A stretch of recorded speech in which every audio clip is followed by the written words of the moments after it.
갈라디아서 2장 20절 말씀입니다.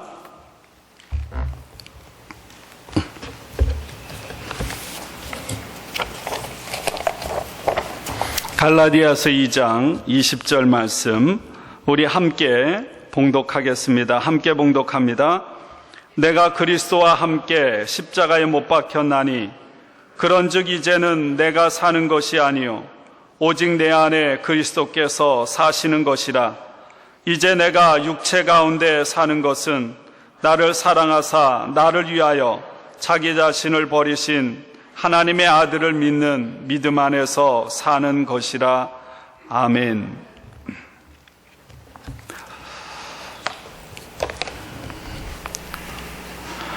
주중에 일본 도쿄에서 27년 동안 선교 사역을 하셨던 선교사님 네 분과 딸을 만났습니다.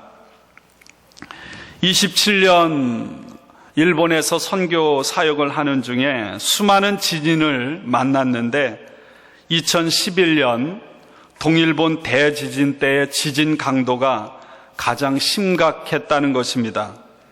마치 건물이 나무가 바람에 요동을 치듯이 그렇게 휘청거리는데 그 모습이 너무나 무서웠다고 말씀하셨습니다. 그럼에도 불구하고 일본의 많은 건물들이 내진 설계가 잘 되어 있어서 넘어지지 않고 안전했다는 말씀입니다. 여러분, 무엇이든지 기초가 든든하면 아주 불가항력적인 일 아니고는 여러분 괜찮습니다. 무너지지 않는 거죠. 여러분, 신앙에도 예수 그리스도가 우리 신앙의 기초가 된다면 여러분, 우리들의 신앙생활, 그리스도인으로서의 삶은 온전해질 줄로 믿습니다. 예수 그리스도 그분의 터 위에 세워지지 않는 모든 것들은 평탄할 때는 그냥 괜찮은 것 같지만 바람이 불고 위기가 닥치면 그 무너짐이 심하고 한순간에 모든 것이 몰락하고 말 것입니다. 모든 일에는 기본이 있습니다. 그 기본 원리에 충실하면 어려움을 면할 수 있지만 기본에 충실하지 못하면 큰 어려움을 겪게 되는 것입니다. 저는 우리 성도들이 신앙의 기본에 충실함으로 하나님께서 예수 그리스도 안에 있는 우리에게 주시는 영적인 자유함과 풍성함과 기쁨과 복을 누리며 살아가는 우리 모두가 되기를 주님의 이름으로 축원합니다. 뱃사람들에게는 씨맨십이라고 하는 아주 중요한 전통이 있습니다. 선장과 선원들은 배와 운명을 마지막까지 같이 한다고 하는 전통입니다. 여러분, 세월호 얘기를 이제는 더 이상 하고 싶지는 않습니다. 세월호의 참사와 더불어 많은 사고들이 벌어지고 있어요. 그런 일을 통해서 우리가 절실하게 깨닫는 것은 기본이 너무나 중요하다. 기본이 생명이라는 사실입니다. 세월호 참사는 기업의 탐욕에서 비롯된 무리한 증축과 과적, 그리고 물건을 실었음에도 불구하고 고정하지 않은 실수, 승무원들의 씨맨십 부족, 사고 발생했을 때 누구보다도 바다의 상황을 정확히 알고 신속하게 대처할 수 있는 전문 인력의 부족, 그리고 리더십의 부족의 총체적인 결과입니다. 한국해양대 총장인 박한일 교수님이 이런 얘기를 했습니다. 선박 운항에 있어서 가장 중요한 기본이 제대로 되어 있지 않았습니다. 무엇보다 가장 큰 원인은 선박의 안전을 위한 기본 중의 기본인 평형수를 적정하게 채우는 것입니다. 평형수가 부족하면 선박의 무게 중심이 위로 올라가서 작은 충격에도 복원력을 잃거나 전복되고 침몰할 수밖에 없습니다. 세월호의 경우에 정상적인 복원력을 갖추려면 1565톤의 이상의 평형수를 실어야 하는데 그 중에 37%인 580톤만 실은 것입니다. 있을 수 없는 짓을 한 것입니다. 이것이 한국 해양대 총장이 인터뷰에서 한 말입니다. 오늘 갈라디아서 2장은 사도 바울이 종교 회의 문제로 이방에서 선교 사역을 하다가 예루살렘에 방문을 합니다. 그리고 예루살렘에는 베드로를 비롯한 12사도와 그리고 바울을 비롯한 하나님의 사람들이 함께 모였습니다. 그곳에서 바울은 이런 주장을 폈습니다. 예수 그리스도를 믿음으로만 모든 사람들이 구원받을 뿐만 아니라 다른 복음은 다른 것은 필요가 없다. 그렇게 바울이 주장을 했고, 그리고 베드로를 비롯한 예수님의 동생인 야고보, 많은 사도들이 바울의 주장을 받아들였어요. 예수 그리스도를 믿음으로만 구원받는다. 플러스 다른 것은 없다. 세월이 지났습니다. 이제 예루살렘에서 사역하던 베드로가 이방 땅 안디옥을 방문하게 됩니다. 그리고 그 안디옥에서 바울과 베드로가 만났습니다. 여러분, 유대인들에게는 옛날부터 내려오는 반드시 지켜야 하는 정결법이 있습니다. 부정한 음식을 먹어서는 안 된다. 시체를 만져서는 안 된다. 병에 걸려서는 하나님 앞에 나아갈 수 없고, 병든 사람을 만지는 경우에는 하나님께 나아갈 수 없다고 하는 그런 율법이 있습니다.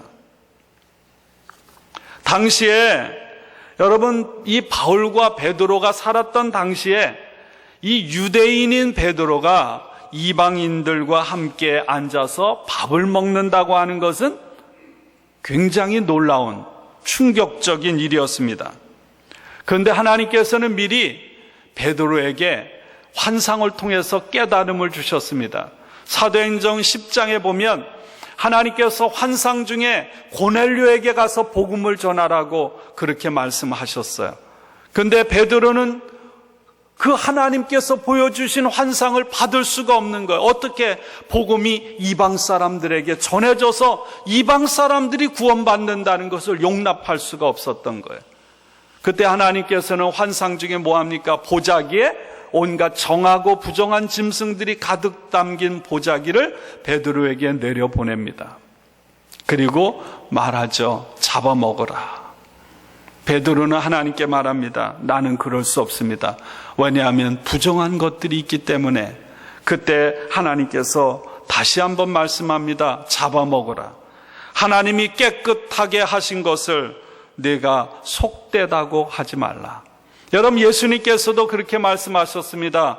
사람을 무엇이 더럽게 하는가? 그 사람의 입으로 들어가는 것이 그 사람을 더럽게 하는 것이 아니라 그 사람 속에서 나오는 것이 사람을 더럽게 한다. 그리고 세월이 한참 지나서 이제 안디옥에 베드로가 와서 그곳에 있는 그리스도인들, 이방인 그리스도인들과 함께 지나면서 그들과 함께 식사를 하는 중에 유대인이면서 예수를 영접한 유대 그리스도인들이 그 안디옥 자신이 먹고 있는 자리에 오자 식사하던 것을 그만두고 재빠르게 숨어버렸습니다. 성경은 이렇게 말하죠. 그들이 두려워서 베드로가 그 자리를 떠났다. 베드로가 그런 행동을 하니까 옆에 있던 바나바도 금방 그렇게 행동을 한 거예요. 여러분, 선한 것도 영향을 미치지만 악한 것, 나쁜 것은 더 빠르게 영향력을 미치는 거예요. 그런 베드로를 향해 오늘 바울이 얼굴을 대놓고 얼굴을 마주하고 바울을 책망하는 것입니다. 당신이 죄를 지었다는 거예요. 어떤 죄를 졌는가? 음식을 함께 먹고 안 먹고가 중요한 것이 아니라 당신은 지금 유대 그리스도인들이 이 자리에 온다고 해서 그 자리를 피하는 위선의 죄를 지었습니다. 여러분, 베드로는 그리고 유대인이면서 그리스도인이 되었던 이 성도들은요, 이런 생각을 가지고 있었습니다. 이방인들보다 자신은 하나님의 선택된 백성이기에 더 거룩하고 그리고 저들은 하나님의 은혜에서 제외된 부정한 사람이다. 그것이 당시의 문화였고 그 문화 속에, 그 가르침 속에 베드로도 길들여져 있었던 것입니다. 그러므로 베드로는 저 이방인이 예수를 믿었지만 그거 가지고는 안 되고 저들이 온전한 그리스도인이 되어서 하나님 앞에 서기 위해서는 저들도 우리와 똑같은 법을 지켜야 한다. 그렇지 않으면 저들은 하나님을 기쁘시게 할 수 없고 하나님 앞에 나올 수 없다. 이런 생각을 가지고 있었던 것입니다. 다른 말로 말하면 늘 지난번에도 이 말씀을 드렸는데 예수 그리스도 플러스 다른 어떤 것이 있어야 된다. 바울은 베드로를 대놓고 엄중하게 베드로와 그 유대인들이 가진 생각, 그들의 마음, 그들의 사람들을 보는 마음의 태도를 강력하게 꾸짖으면서 이렇게 말합니다. 당신은 복음의 진리를 따라 똑바로 걷지 않습니다. 여러분, 이 문제는요 2000년 전에 베드로의 문제만이 아닙니다. 오늘 우리가 신앙생활하면서 교회 안에도 이 문제가 가득 들어 있습니다. 예수 그리스도 복음보다는 오히려 교단의 방침, 교파, 그리고 자신의 교회, 이런 것들을 더 내세우는 것이 오늘날 교회의 상황인 것을 보게 됩니다. 내가 교회 안에서 공동체 생활을 하면서도 정치적인 색깔에 따라 나눠지고 지방색에 따라 나눠지고 가지고 못 가진 자가 나눠지고 배운 자와 못 배운 자가 하나 되지 못하는 이런 모든 것들, 그래서 배척하고 그래서 끼리끼리 따돌리고 함께 지나는 이런 모든 것들을 바라보면서 바울이 베드로를 꾸짖었듯이 오늘 우리에게 당신은 복음의 진리를 따라 똑바로 걷지 않고 있습니다.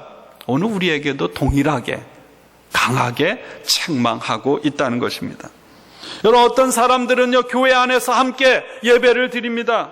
함께 인사를 나눠요. 평화 하나님의 평강이 함께 밝은 모습으로 노래를 부르고 인사를 나눕니다. 그러나 때로는 어떤 경우에는 마음을 열지 않고 그래서 상대방과 어울리거나 한 테이블에서 함께 먹거나 아니면 내 마음의 아픔과 삶을 나누지 않습니다. 겉으로는 함께 신앙생활은 교인인 것 같은데, 그래서 다 좋은 것 같은데 그냥 형식적인 관계로 머물러 있고 인격적으로 개인적인 그런 만남이 없습니다. 여러분은 어떠신가요? 내가 찬송 부르는 것만이 옳은 것이고 내가 예배 드리는 방식만이 옳은 것이고 나와 다른 것은 용납할 수 없고 나와 다르게 예배를 드리면 판단하고 외면하는 모든 일들, 그렇게 함으로 그리스도 안에서 하나됨을 깨트린다면 오늘 바울이 주는 책망, 당신은 복음에 합당하게 복음을 따라서 올바르게 똑바르게 걷고 있지 않습니다. 오늘 우리들에게 동일하게 책망하시는 말씀입니다. 바울은 베드로에게 오늘 우리에게 이런 깨우침을 주는 거예요.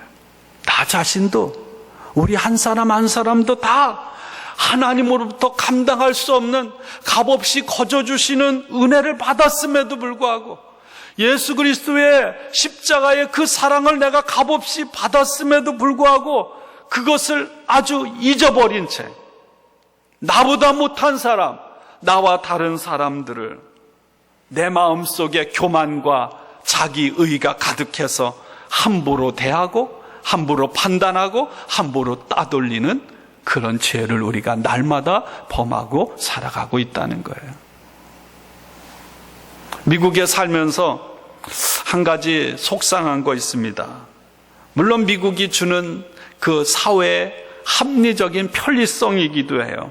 휴일이 언제나 월요일이라는 거. 저는 목사는 월요일 날이요, 다른 거 안 하거든요. 제가 옛날에도 월요일에 도서관을 가고 싶고, 어디 좀 이렇게 뮤지엄도 가보고 싶은데, 월요일은 다 놀더라고요. 갈 데가 없더라고요. 그 얘기를 하는 게 아니라, 여러분, 독립기념일이나 성탄절 빼고는 전부가 다 휴일이 주일과 껴 있습니다. 그래서 메모리얼데이 연휴를 맞이해서 올해는 작년보다, 다른 해보다 훨씬 더 많은 사람들이 빠져나간 거예요. 너무너무 빠져나갔어요. 젊은이들은 거의 전멸하다시피 싹 빠져나갔어요.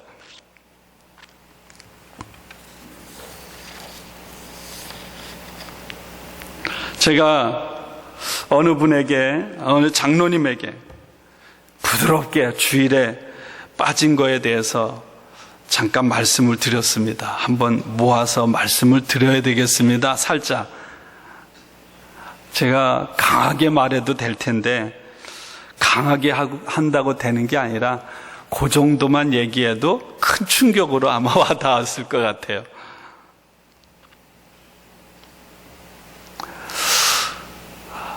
여러분, 신앙생활 하면서 예수님 때문에 행복하신가요? 제 기도 제목입니다. 정말 나는 예수님 때문에 행복한가? 나는 정서적으로, 여러분들을 떠나서 개인적으로 나는 정서적으로 행복하고 평안한가?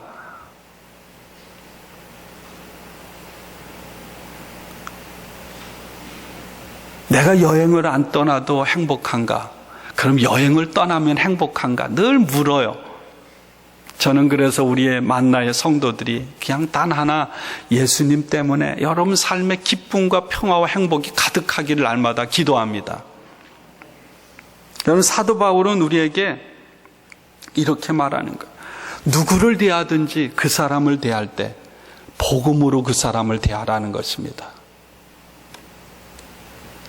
누구를 대할 때든지 여러분, 내 의의를 가지고 그 사람에게 죄책감을 심어줘서는 안 된다는 거예요.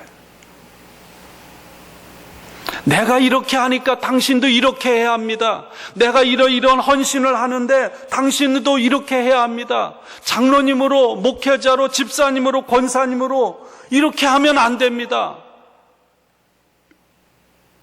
이렇게 말해주고 싶고 이렇게 생각하는 것조차도 하나님은 원하지 않는다는 거예요. 그것은 하나님의 뜻이 아니에요. 예수님의 은혜가 아닌 것입니다. 우리는 언제나 반드시 명심할 것이 있습니다. 나에게 베풀어 주신 하나님의 은혜, 예수님의 십자가의 사랑을 날마다 기억하는 거예요. 그리고 그 베풀어 주신 은혜에 합당하게 그 은혜 받은 마음으로, 그 은혜 받은 눈으로 상대방을 위해서 죽기까지 사랑하신 그 사람이라는 그런 마음, 그런 눈으로 대하고 그렇게 기뻐하라고 하는 것이 오늘 본문의 말씀에 바울이 주시는 말씀이고 하나님께서 우리에게 주시는 뜻인 줄로 믿습니다. 여러분, 우리는 예수 그리스도를 믿음으로 의롭다고 인정받은, 구원받은 하나님의 백성입니다. 한 가지예요. 예수를 믿음으로. 이것이 기독교의 핵심이에요. 복음의 진리입니다. 유대인들은 그런 생각을 한 거예요. 정결법을 지킴으로 내 몸이 깨끗해진다. 그런데 여러분, 그리스도 안에 있는 우리들에게는요, 예수님께서 십자가를 통해서 우리의 겉의 죄만 깨끗하게 한 것이 아니라 내 죄로 가득한 생각, 내 마음, 내 습관들까지 완전하게 해결해 주시고 온전하게 의롭게 해 주셨다는 거예요. 여러분, 우리가 어떤 사람입니까? 우리는 여전히 죄인입니다. 그러나 하나님께서 우리를 예수님 때문에 의롭다고 인정해 주신 그 모습으로 오늘 하나님 앞에 나와 있는 거예요. 내가 의로워서 내가 괜찮은 사람이어서 하나님이 나를 받아주시는 것이 아니라 바로 예수님 때문에 하나님께서 저와 여러분을 받아주신 거예요. 오늘 그 감격이, 그 깨달음이 우리 가운데 있기를 원합니다. 그렇다면 주 안에 예배드리는 우리들에게 오늘 이 시간 죄책감이나 이런 것들이 있다면 그건 하나님이 주신 게 아니에요. 예수님의 이름으로 물리치기를 축원합니다. 내가 누군가를 나는 이렇게 하는데 왜 저 사람은 안 해? 판단을 하는 거, 여러분 그거 하나님의 뜻이 아니에요. 오늘 십자가 앞에 내려놓으세요. 나는 저 사람보다 못한데, 여러분 예수 안에서는 진정한 자유가 있음을 믿습니다. 19절에 이렇게 바울은 말합니다. 나는 율법과의 관계에서 율법으로 말미암아 죽었습니다. 그것은 내가 하나님의 관계에서 살려고 하는 것입니다. 무슨 말이냐 하면 나는 이제 예수를 만남으로 더 이상 율법을 따라 살지 않겠습니다. 나는 율법에 순종하는 삶을 끝이겠습니다. 그러나 바울은 이 얘기를 하면서 그러면 나는 율법과 상관없이 방종하면서 살겠다 이런 말이 아니에요.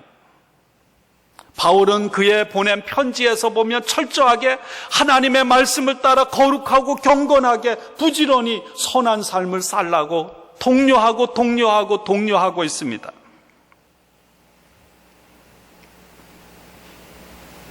우리가 하나님 앞에 나와 예배를 드리고 신앙생활 하면서도 죄책감을 갖는다든지, 하나님께서 혹시나 나를 심판하는 거 아니야? 하나님이 나를 정죄하는 것은 아니야? 내가 이렇게 살기 때문에 하나님이 내 기도를 안 듣고 하나님이 다른 사람은 보호하지만 나는 관심이 없어, 이런 생각을 하고 염려하고 근심하고 걱정하고 불안해한다면 그 삶은 복음을 따라 사는 삶이 아니라는 거예요. 예수님의 십자가를 무력하게 만드는 삶이라는 것입니다. 바울은 이렇게 고백했습니다. 나는 율법에 대하여 이미 죽었습니다. 율법은 나를 하나님의 사랑에서 끊을 수가 없습니다. 율법은 더 이상 나를 정죄하거나 내 삶에서 기쁨을 빼앗아갈 수 없습니다. 오늘 바울의 고백이 저와 여러분의 고백되기를 축원합니다. 제가 이 말을 안 하려고 하다 지웠는데 좀 해야 되겠어요. 오늘 성가대 찬양단 목사님이 우리 다 함께 손을 들고 찬양합시다. 몇 분 빼고 하나도 안 들어요. 몇 분만 이렇게 들어요. 그죠? 어떨 때 성가대 찬양단 제가 주중에 아내하고 얘기하다가 우리 성가대가 많은 경우 너무 경직되어 있는 거예요. 그냥 가만히 서가지고 어렵죠. 앞에 서 있으니까. 여러분 언제 기쁠까요? 어린아이들이 앞에 나와서 여러분 실수하고 그러면서도 찬양할 때 얼마나 이쁘고 기쁨이 넘치잖아요. 저는 우리 성가대가 그런 성가대 되길 원합니다. 여러분은 제사장이에요. 찬양단이 함께 기도할 때 여기 그냥 가만히 서 있는 게 아니죠. 온 마음을 다해서, 여러분 마음을 다해서, 몸을 다해서 하나님을 찬양하면서 앞에서 회중을 끌어가는 거예요. 그런 기쁨이 여러분들에게 있어야 돼. 마음 깊은 곳에서부터 터져나오는 기쁨이 있어야 돼. 예수님 때문에 내가 여러분 성가대를 해서 금요일도 연습하고 하나님 앞에 나와서 찬양한다고 하는 그 기쁨이 우리의 삶 전체를 가득 채워야 합니다. 그럴 수 있길 원합니다. 가만히 이렇게 아주 그렇게 어려워하고 있으면 안 돼. 기쁨이 넘쳐나길 원합니다. 바울은요, 예수님을 만나기 전에는 이런 생각을 했어요. 내가 하나님의 율법을 철저하게 지킴으로 내가 하나님을 기쁘시게 해드리겠다. 그게 바울의 생각이었습니다. 그리고 내가 하나님을 기쁘게 함으로 하나님 앞에 나가서 하나님께 인정을 받겠다. 근데 그가 다메섹에서 부활하신 예수님을 만나고 나서 보니까 그것은 하나님과 아무런 관계가 없는 삶이었던 거예요. 바울은 도덕적으로 신실했고 착했습니다. 하나님을 향한 열정이 있었어요. 사람 죽이는 일까지 했습니다. 그런데 예수를 만나고 보니까 그건 하나님과 아무런 상관이 없는 거였다는 거예요. 내가 이런 일을 하면 하나님께서 나의 모습을 보고 기뻐하시겠지. 내가 이러이러한 일을 하면 하나님 그에 걸맞는 상급을 주겠지. 여러분 그것은 복음이 아니에요. 우리가 하는 일은요 한 가지입니다.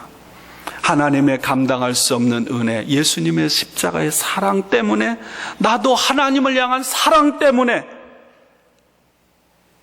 행해지는 모든 것, 하나님은 그것을 받으시는 줄로 믿습니다. 오늘도 교회 나와서 여러분 교회 나와서 봉사하는 게 힘들어요. 그러나 사실 일주일 내내 월요일부터 토요일까지 내가 내 삶을 위해서 먹고 살아가는데 정신을 다 쏟습니다. 진짜 몸 부서지게. 근데 일주일에 한 번 교회 나와서 비록 힘들어요. 그러나 내 삶 전체로 보면 힘든 게 아니에요. 여러분 얼마나 죽도록 여러분 교회에서 하나님을 위해 성도들을 위해 섬깁니까?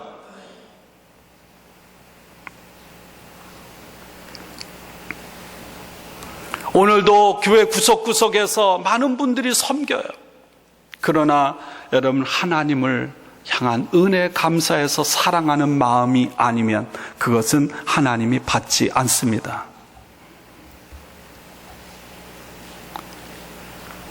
바울은요, 예수님을 만나고 나서 이전에도 주님을 향해 하나님을 향해 열성이었지만 예수님을 만나고 나서는 이전과 비교할 수 없는 더 열정적인 삶을 살았어요. 더 순종의 삶을 살았어요. 자신의 목숨을 내어놓았습니다. 세상에서 이제까지 소중하게 여겼던 것들을 다 똥처럼 배설물처럼 여겼어요. 오직 한 분 예수 그리스도 그분을 위해서. 그것이 오늘 우리들이 함께 읽은 말씀입니다. 나는 그리스도와 함께 십자가에 못 박혔습니다. 이제 살고 있는 것은 내가 아닙니다.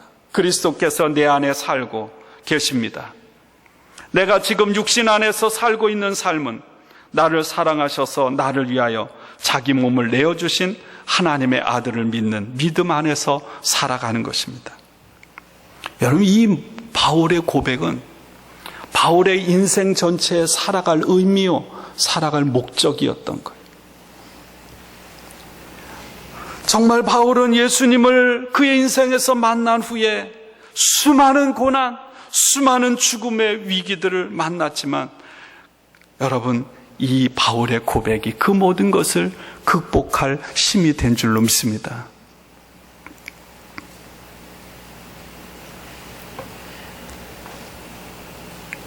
저는 오늘 주님 앞에 나와 예배드리는 저와 여러분들의 삶이 오늘 주님 앞에서 이런 고백과 이런 결단이 이루어지기를 원합니다.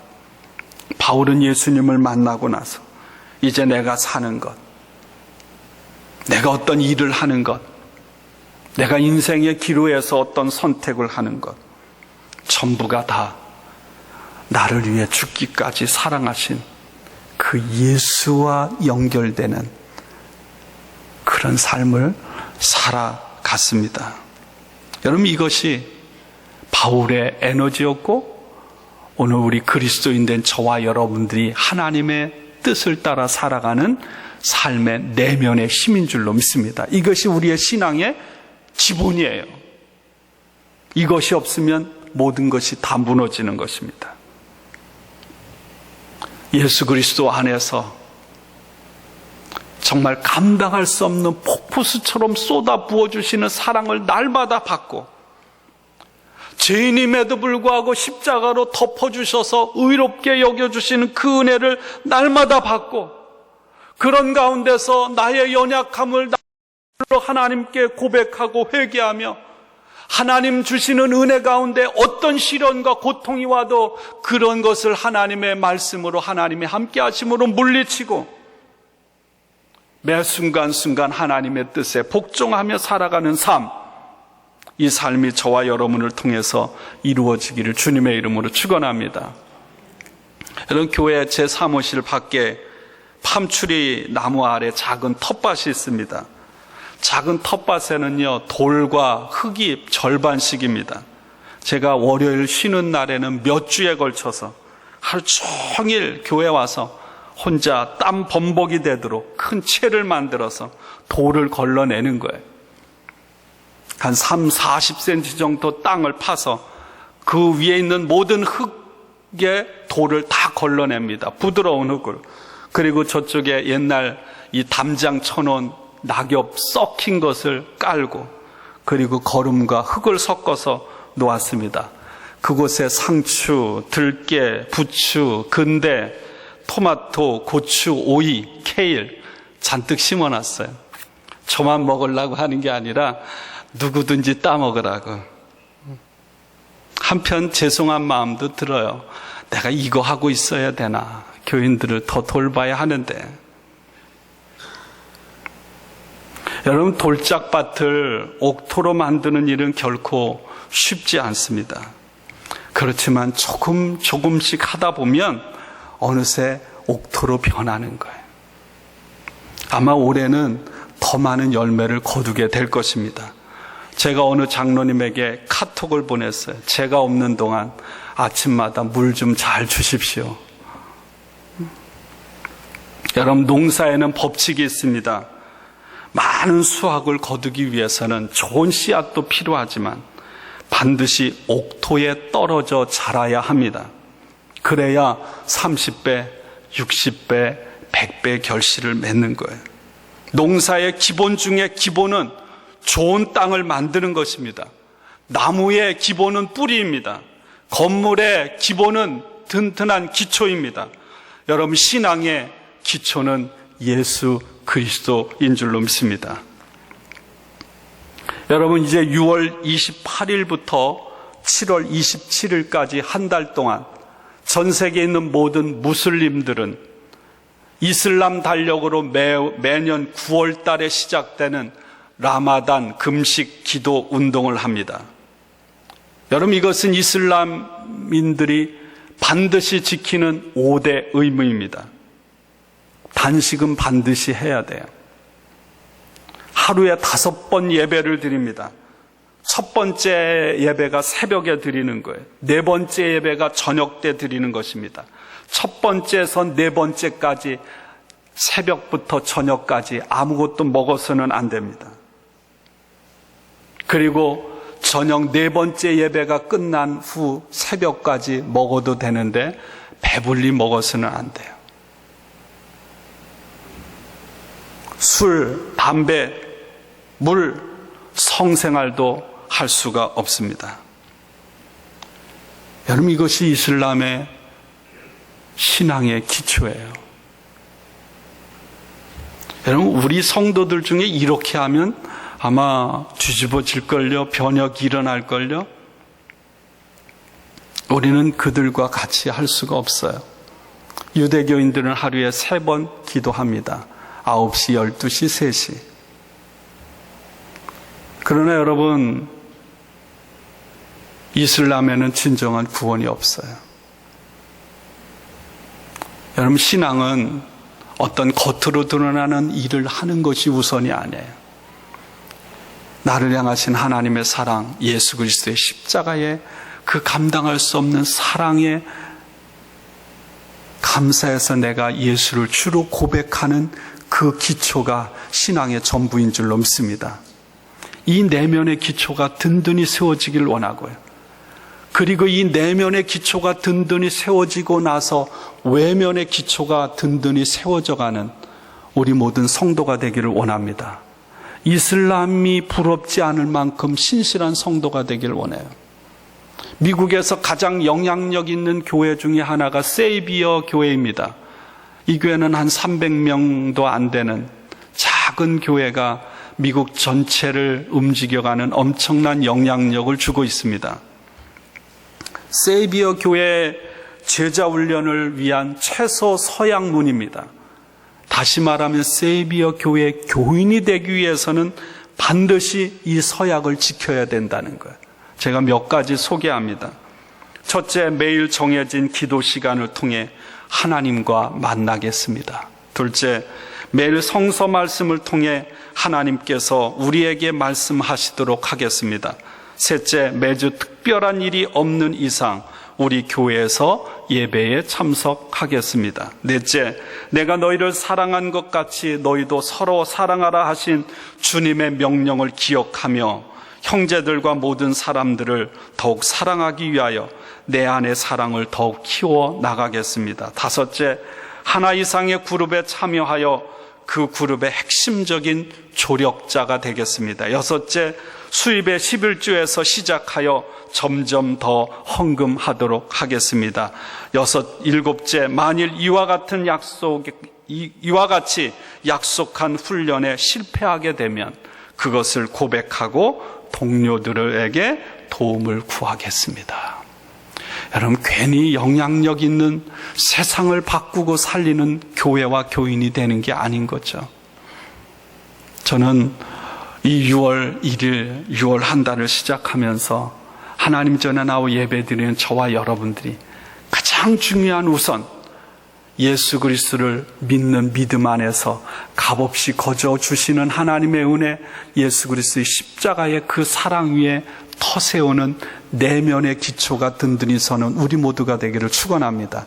그리고 그것이 이어져서 오늘 제가 세비어 교회 교인들은 반드시 이렇게 해야 된다, 이렇게 서약을 했듯이 날마다 하나님 말씀을 따라 살고 깨어서 기도하고 예배 생활에 충성하고 그리고 주님의 사랑을 이웃에게 전하고 그리고 하나님 주신 물질을 다해서 충성하고 그런 신앙의 뿌리를 든든히 세우는 정말 정금과 같은 저와 우리 모든 성도들 될 수 있기를 주님의 이름으로 간절히 축복하고 축원합니다.